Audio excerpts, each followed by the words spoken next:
Hi, I'm Sarah. And I'm Helen. And this is the Squiggly Careers podcast, where every week we talk about a different topic to do with work and we share some ideas and actions to help us all navigate our squiggly careers with that bit more confidence and control. And if this is the first time you're listening to the podcast, or maybe you're a regular listener, don't forget that all of our episodes are turned into one-page summaries, the Squiggly Careers PodSheet, to help you take action. So you'll find lots of the things that we're going to talk about today, the ideas for action, some coach yourself questions to reflect on, some resources if you want to go and learn a little bit more afterwards, all put in one place. And you can get that from our website, amazingif.com. Just head to the podcast page. So this week we're talking about how to turn awareness into action that will accelerate your career. And I think it's fair to say that awareness is a skill that never makes it to the top of anybody's learning list. When I ask people in a workshop, what do you want to learn more about, or what do you want to learn this year? No one ever says awareness. Basically all everyone ever says at the moment is AI. Like AI wins. And awareness is interesting because I think the default is when you think awareness, you're like, have they missed a word there? Do they mean self-awareness? But actually, awareness covers more than one thing. It kind of goes beyond self-awareness into two other areas, situational awareness and relational awareness as well. And those terms can sometimes feel a bit academic. And in fact, Sarah and I were sort of tying ourselves a little bit in knots, trying to get to some quite, complicated definitions. And it's hard sometimes to get simple, but it's much easier when you crack it. So when we're talking about self-awareness, situational awareness, and relational awareness, the definitions that we are going to use in terms of what we're talking about today are self-awareness is about understanding yourself. Situational awareness is about your ability to read the room, and relational awareness is about understanding your impact on others. And the point that we are trying to make is there's sort of two parts of this being effective for your squiggly career. So the first is the awareness part of it. And then second, there is turning that awareness into action. So doing something with it. And I think a lot of people sort of stop at the awareness. I understand myself more. I understand other people more. But it's only part of what will make a difference to your development. You've got to take the awareness and turn it into action, which is what we are going to focus on today. So we're going to start with self-awareness, which is in some ways perhaps the easiest, or at least will probably feel the most familiar. So how to get some awareness to begin. We think it's helpful to just start with a kind of a me at my best and me at my worst. So if you were just reflecting on yourself at work in kind of an average week, what does you at your best look and feel like? What are you working on? Who are you working with? How are you working?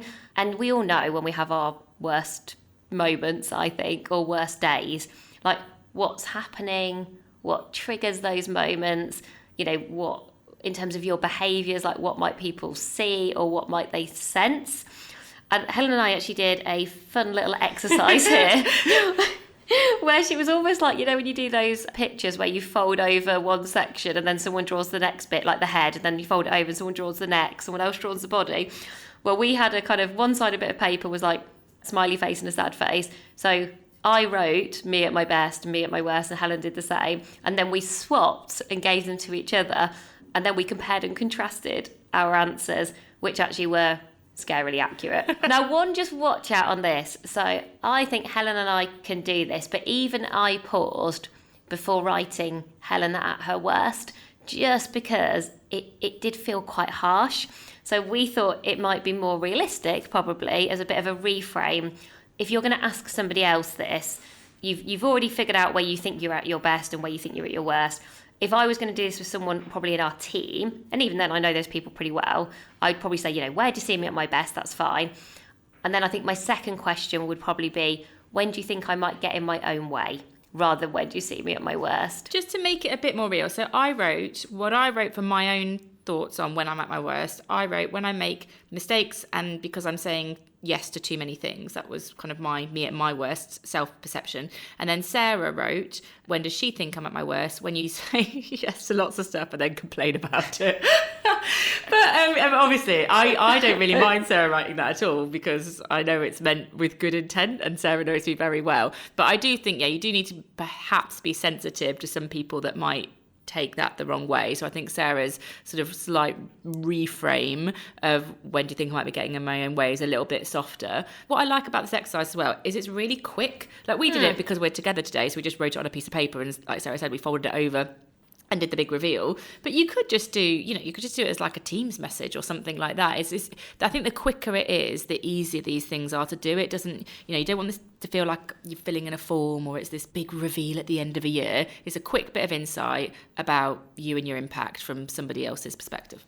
So I guess to turn that awareness into action, what we've then got to do is find the motivation to do something different in those moments where you might be getting in your own way. Yes, let's use that as a kind of nicer framing.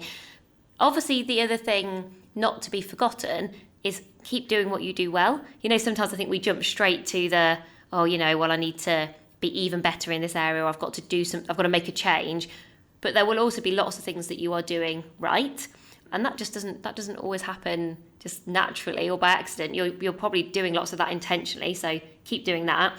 But when Helen and I were sort of exploring, well, what would give us the motivation to do something different in those moments where we are at our worst? And so Helen's one at her worst was around like saying yes to too many things and then sort of getting overwhelmed by it. And mine was almost like it's kind of the opposite to Helen, was when things get very busy, my sort of default is just sort of almost to stop everything. It's quite an unusual response, but I think I get almost very binary in those moments and just be like, right, it's too difficult and it's so hard. I sort of want to start again from scratch. I kind of want like a redo, which is also unhelpful, but for kind of very different reasons. So we were trying to figure out, how can you ask yourself a question that includes or has got a prompt that is based on your values, because your values will always motivate you. These are things that motivate and drive you. They're what makes you you. They kind of win out versus lots of other things. So that was kind of our starting point. Like, if you're going to do something different, if you're going to take an action, could that be kind of triggered by a question that includes your values? So do you want to share what you came up with, Helen? Well, yeah. So one of my values is about achievement, and I have another one which is about energy. So that often translates into like quick action for me, like pacey action. I keep saying yes to things, and that's kind of getting in my way at work with Sarah's sort of play back to me, and that was also part of my reflections too. So my motivation to do something different, the sort of prompt for me based on my values was, if I stop this, then what can I start?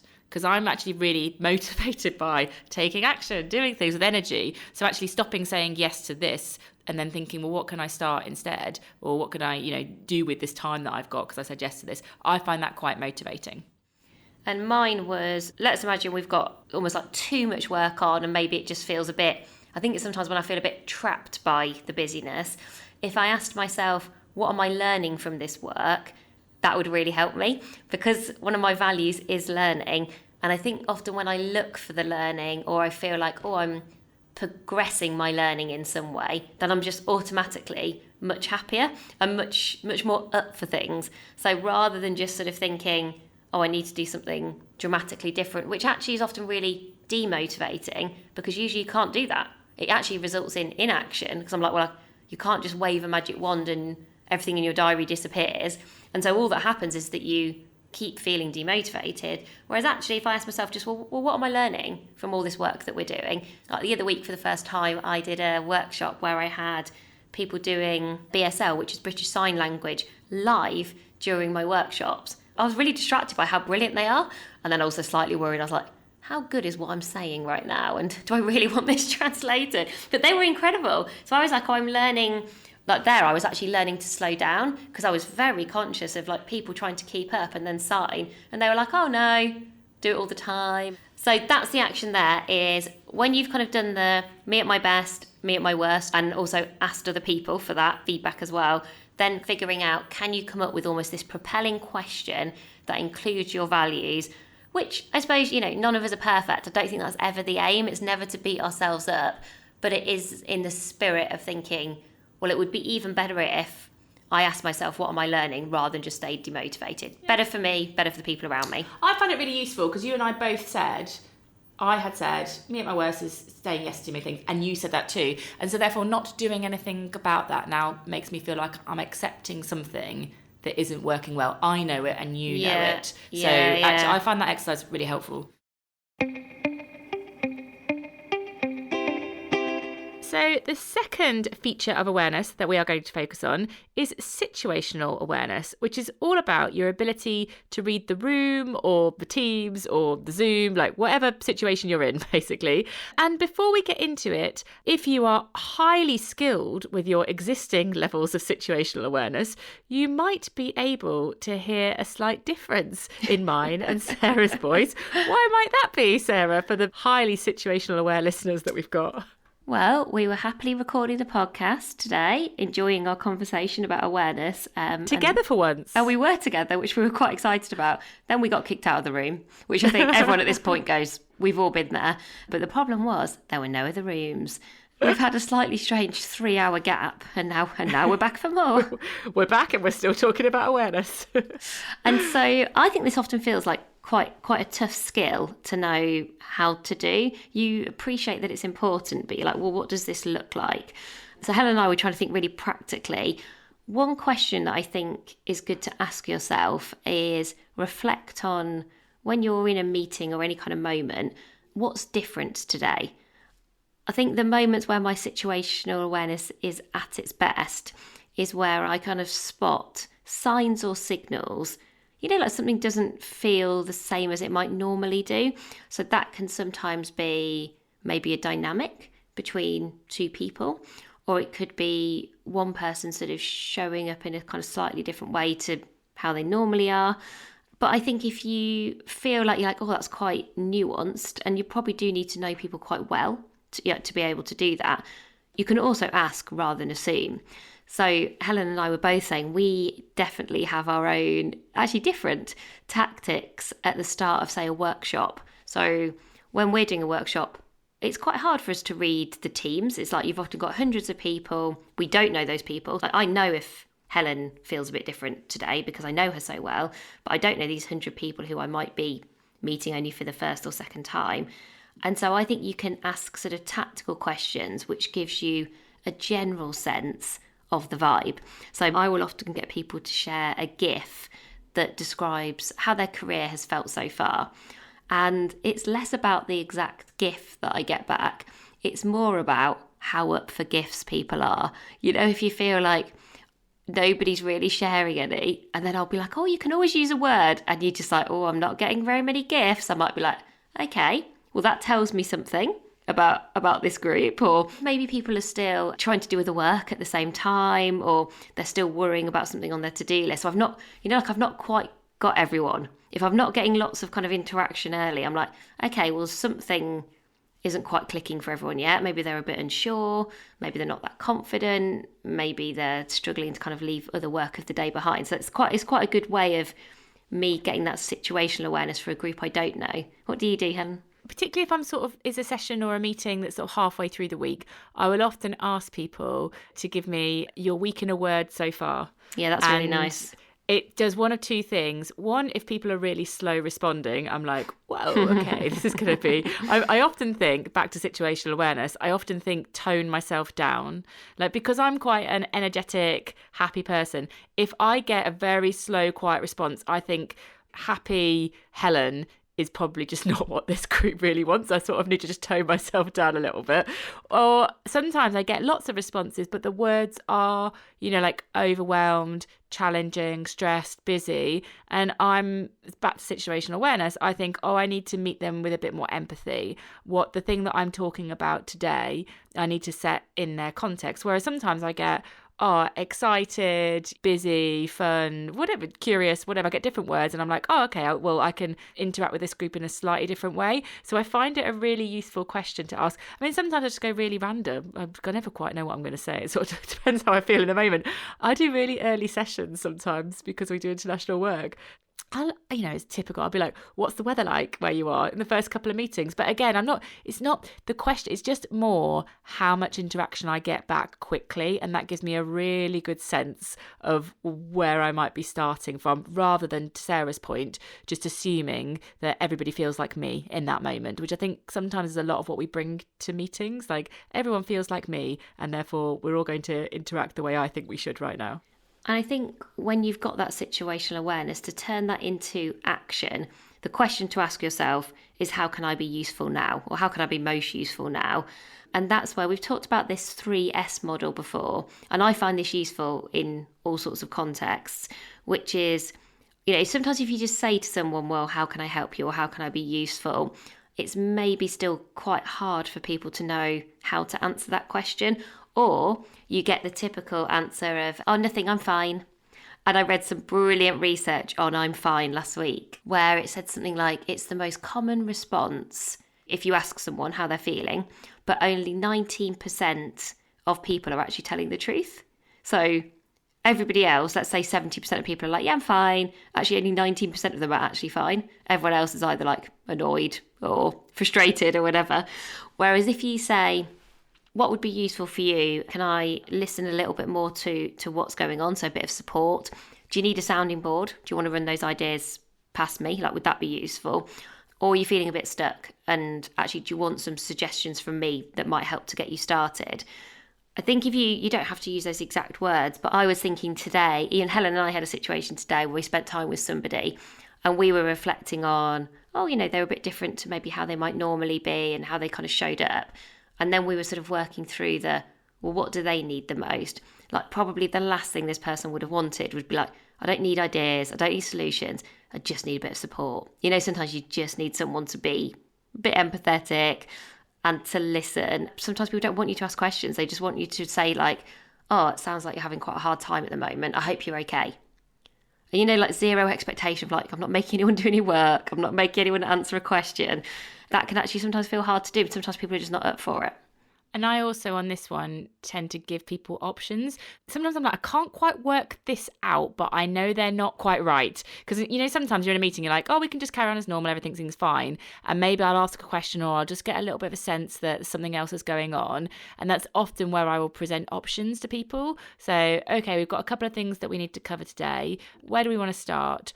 Or we could, if we're running workshops, for example, and I get a sense that the group is not as engaged as they might be, I will say, okay, well, we can go into some breakouts today so you've got time to talk together, or we could stay in a group. Just means you're going to have to interact a lot with me. What would you rather do? And I often find that helps people to have a little bit more autonomy. It means that I don't assume that I know what people need. And I particularly do that in a situation where I get a bit of a sense that I just need to do something different, but maybe I don't quite know what better needs to be, but I can give people options so they can sort of determine that more for me.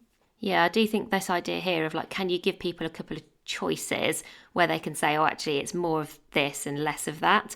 I was thinking about a situation actually Helen and I had with our team recently where we definitely had the situational awareness. So we were like, oh, that was weird. People acted in a way that surprised us. So we could kind of see, we like had the awareness, but then I think Helen and I weren't sure how to be useful, but we were like, oh, but something needs to change because everybody's not normally like that. And actually, I think if we had given everybody options quite quickly after that meeting, like, okay, so that happened. That's not how we would normally expect people to respond to that kind of a question. Like, what would be most useful for us to support you? Like, do you need an example? Do you want us to talk you through that? Because actually, I actually don't know. Like I'm sitting here now going, actually, we never quite resolved what it was like a small little issue, but like what prompted that. And I think just by giving people some choices, I reckon we would have got some really fast feedback on, oh, okay, it's not what we thought it was. It's actually something slightly different and we can sort that. Now we know what people need, we can get it sorted. So we have gone through self-awareness, that's knowing yourself. We've done situational awareness, which is about reading the room. And now the third area is relational awareness. So this is about understanding your impact on other people. And what's really important to note here is that is going to be different for different people. So again, this isn't the easiest one to be brilliant at all the time, because what Sarah thinks of me and my impact on Sarah will be different to somebody else that I work with. And so you need to get good at understanding that difference and also adapting to it and adapting to different people. So we had a bit of a fun with the how to here. We're like, how can you understand your impact on other people? What's kind of the sort of most useful way that you can do this quite quickly? And so where we got to is that you map the 5 people that you spend the most time with at work. So you're in the middle of the map. It's a me map. And then you almost get to sort of a we map because you're kind of mapping out to all the 5 people that you spend time with.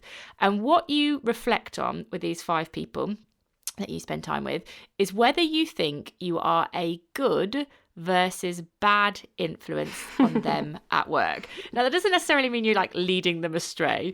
But it does mean, like, in terms of the work that they're doing and the way that they like working and what they want to achieve and all that kind of stuff, working in line with their values. Are you enabling that person to be at their best, in which case you're a good influence, you are setting them up for success? Or are you a bad influence? Perhaps because you're working in a way that works for you but doesn't work for them. Perhaps because you're doing the things that you want to do regardless of what's important to them. And you are maybe sort of derailing or distracting that person. Any of those outcomes would equal you being a bad influence, because you're not adapting to how you work so that you can have a good influence on people. You're just working the way that you want to work, regardless on your impact on other people. And when I mapped this, there were a couple of people that we work with that I was like, oh, that's a good influence. Like, I work in a way that helps that person.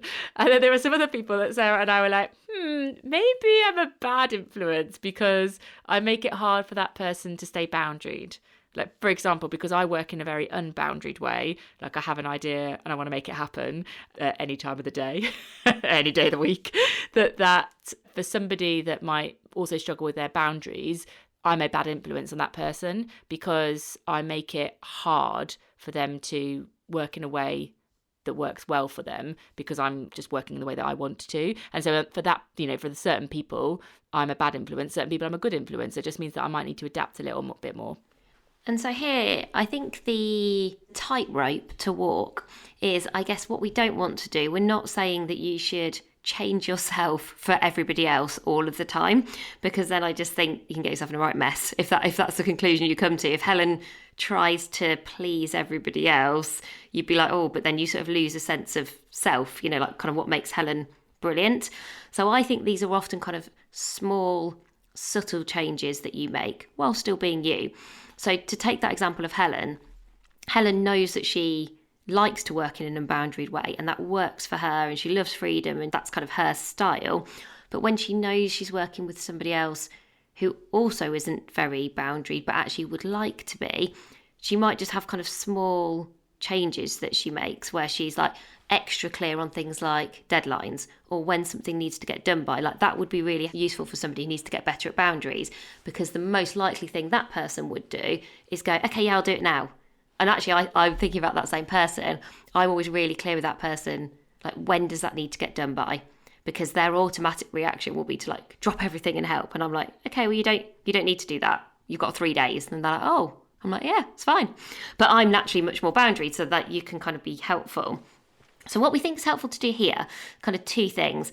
I think one is you can build trust across a team by acknowledging how you like to work. And I think this is acknowledging how you like to work, not apologising for it, but also giving people kind of permission to say, like, if this is ever stopping you or getting in your way or feeling hard, like, you can like talk to me about it.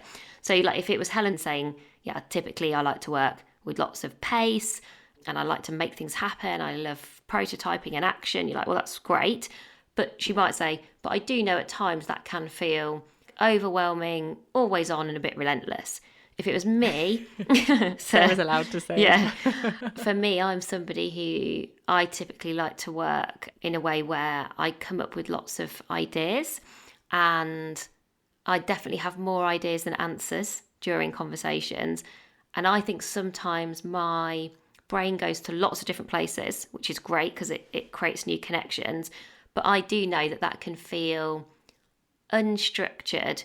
And I think I often leave people to create their own sense of clarity from what they've heard from me. And I'm like, oh, for some people, that might be great. But I can imagine that feeling hard. I'm thinking about a conversation I even had today where we're starting from scratch to like design something.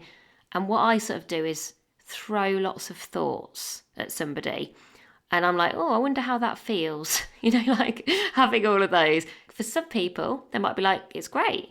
But for some other people who might go, wow, I have got no idea what she actually wants me to do now. I think Sarah's also very good at improving things, like building things better and spotting where things aren't quite where they would need to be. So if I'm sort of relentless with action, Sarah can be relentless with feedback. And so I think Sarah might say, I typically work in a way that is about making things better, like making the team better, the business better, our work better. And I do know that that can feel like a lot of information about things that we can need to improve. If that ever feels hard, please talk to me about it, because it's not Sarah's intent to have a negative impact. It's Sarah's intent to do the best work that we can. But it's just that idea of, you're sort of, to Sarah's point, you're acknowledging it, back to self-awareness. You've got the self-awareness to know that about you. So I do think these things go together really well. But what you are doing is acknowledging that with the people that you work with, and then giving them permission to have a conversation with you if that ever doesn't work for them. It's where the trust thing is important, because if I said to Sarah, well, actually, now you said that, Sarah, I am feeling like it's knocking my confidence a bit. And Sarah said, well, don't be ridiculous, Helen. It's not about you. Don't be so sensitive. Then suddenly that destroys, I've been so brave to have that conversation. That destroys that. So you do need to make sure that you acknowledge, create permission, and then respond, with the intent to learn in a very open way, rather than feeling, defensive about the fact that someone's called you on this thing. I do think, how brilliant it would be if your manager or leader role modeled this. I think that would be amazing. The other thing that Helen and I were talking about that I think is a really good build here, because we're in a pretty high trust team, this feels quite hard to do. And one of the things that we've observed that's worked really well for us in this area is if you can give people permission, but to kind of call you on things, but in a depersonalised way. So let's say someone's working with Helen and she's throwing stuff at them left, right and centre. We have something where we say, at any point, at any time, wave the capacity flag. And so that's not somebody going, Helen, this is your fault, because people are too kind to do that. And it's also not people beating themselves up, but essentially what someone would do is go on to Teams in our company, and they'd probably just message me and Helen. We get these messages every so often, not that often, which is good, but every so often someone in the team will be like, oh, I'm just waving the capacity flag. And usually that message is, I'm okay with what I've got right now, but basically, please don't give me any more.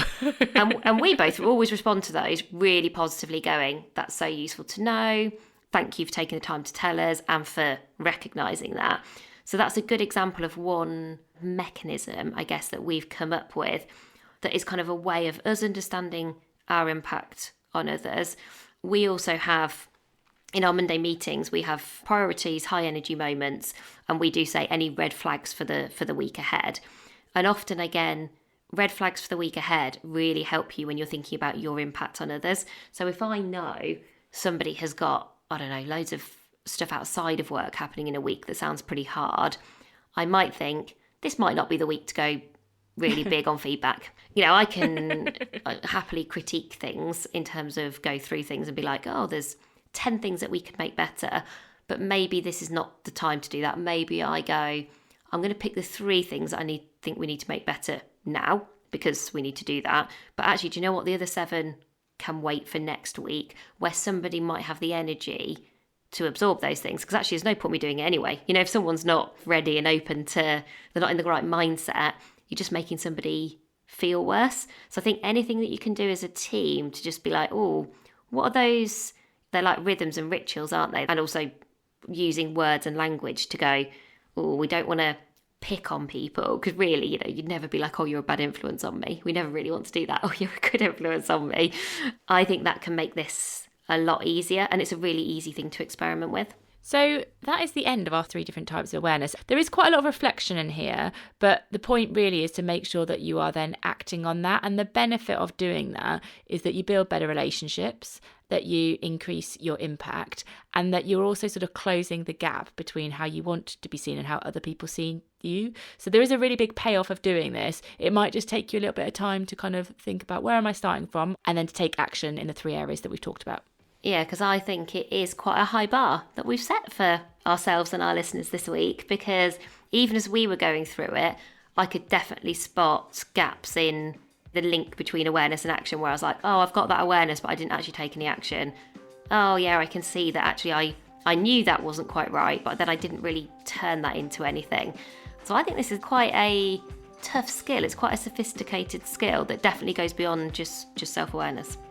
I think we've given it a bit of credit today. Like, I think it's a really important skill at work that we don't go deep enough into, but actually if you do, there's a lot of areas you can develop in, and I think it makes a really big difference to how you do your work and how you work with the people that you do your work with.